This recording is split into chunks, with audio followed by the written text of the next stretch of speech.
Said the night wind to the little lamb, do you see what I see? Way up the sky, little lamb, do you see what I see? A star, dancing in the night with a tail as big as a kite, with a tail as big as a kite. Said the little lamb to the shepherd boy, do you hear what I hear?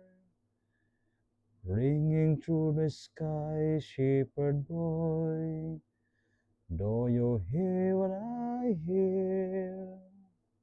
Ay, a blessed day sa inyong lahat. Merry Christmas po at dalangin ko na ang bawat sa inyo ay nasa mabuting kalagayan. Do you see what I see? Do you hear what I hear? Ang awit nito ay isinulat ni Noel Rigney noong October of 1962. Do you see what I see? Do you hear what I hear? Nakikita ba ninyo ang aking nakikita? Naririnig ba ninyo ang aking naririnig?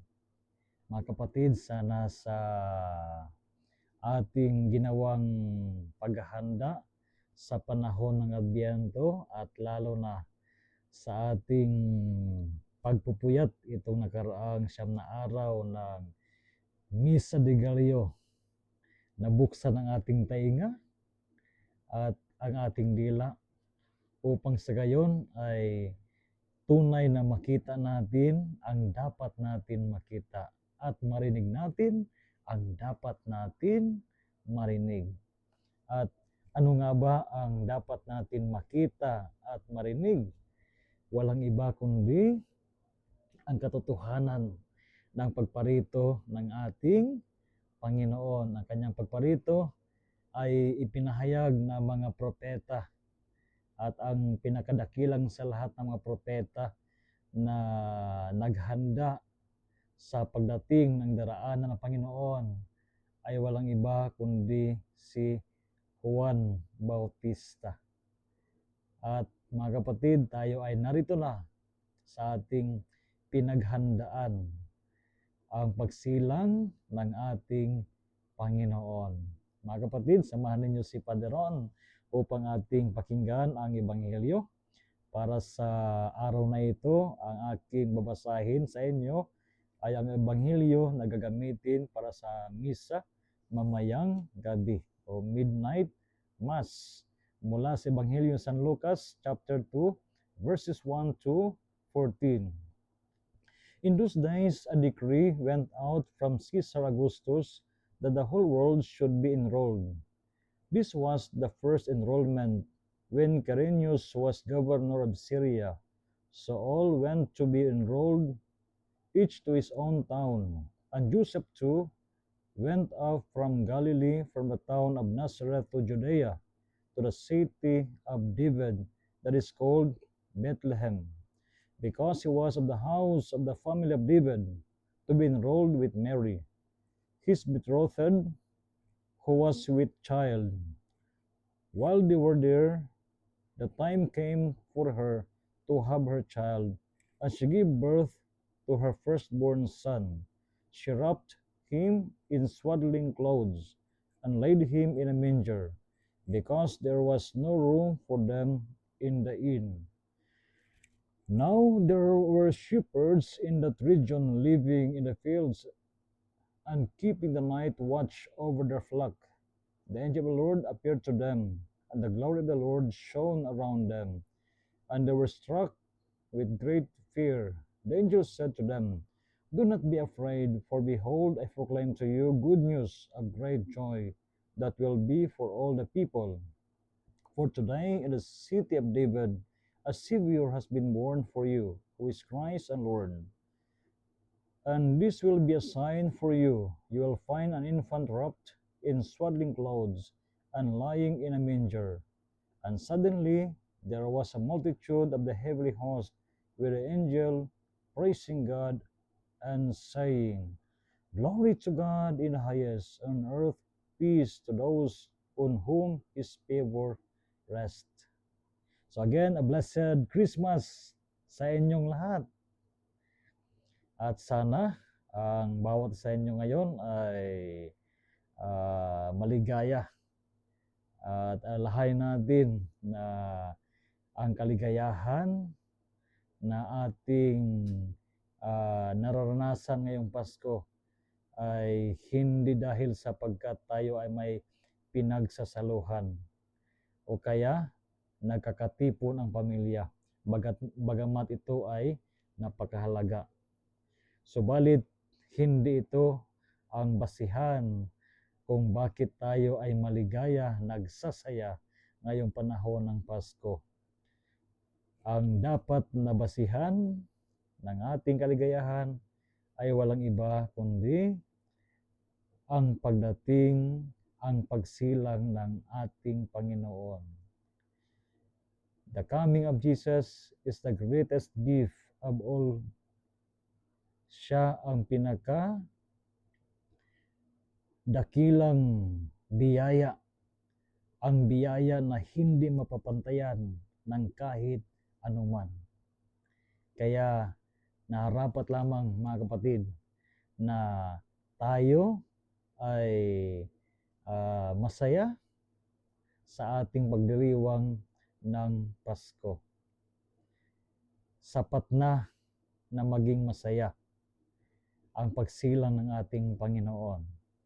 Kaya kung ikaw man ay simple ang inyong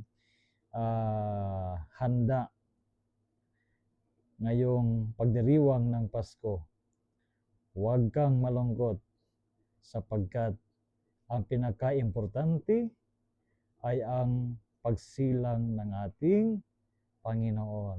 Sa pamamagitan ng pagparito ng ating Panginoon, sinasabi sa bawat sa atin na mahal tayo ng Panginoon. At anuman ang mangyari sa buhay natin, He will remain with us always. Siya ay magiging kapiling natin sa lahat ng oras ng ating buhay. Kaya, sabi ng anghel, do not be afraid. Do not be afraid. Kaya, maging maligaya ka, kapatid, sapagkat ang Panginoon ay sumasa iyo. So again, a blessed Christmas sa inyong lahat at naway ang ating pagdiriwang na ito ng Pasko sa taong ito, 2024, na malapit na rin magtatapos. Sana ito ay maging isang instrumento na lumalim pa habang paulit-ulit natin pinapakinggan ang mensahe ng pagdating ng ating Panginoon, lalo nating nakikita, nararanasan ang kanyang dakilang pag-ibig sa ating lahat. The more we celebrate, the more we repeat this very important celebration ng ating pananampalataya, mas lalong tumitibay ang ating pananampalataya sa ating Panginoon. Mas lalo nagiging makahulugan ang buhay natin. Alalahanin mo, kapatid, sa pamamagitan ng pagsilang ng ating Panginoon, tayo ay pinagkalooban niya ng panibagong buhay.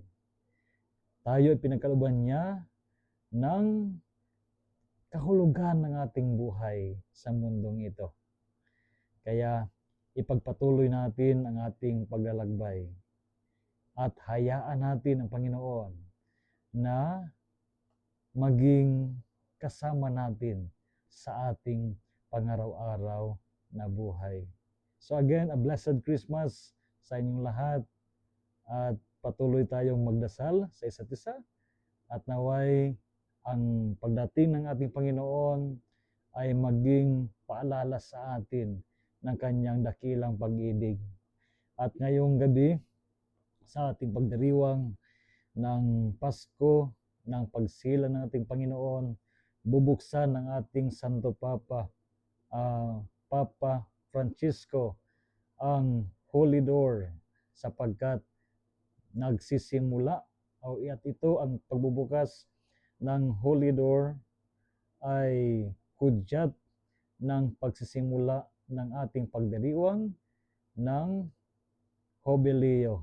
Jubilee sapagkat itong 2025 will be celebrating the very important celebration of our life, lalo na para sa atin na mga mananampalataya ng ating Panginoong Hesukristo.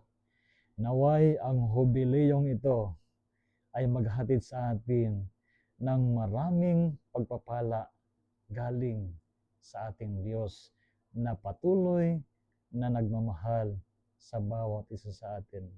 God bless you and enjoy celebrating this very beautiful celebration of our faith.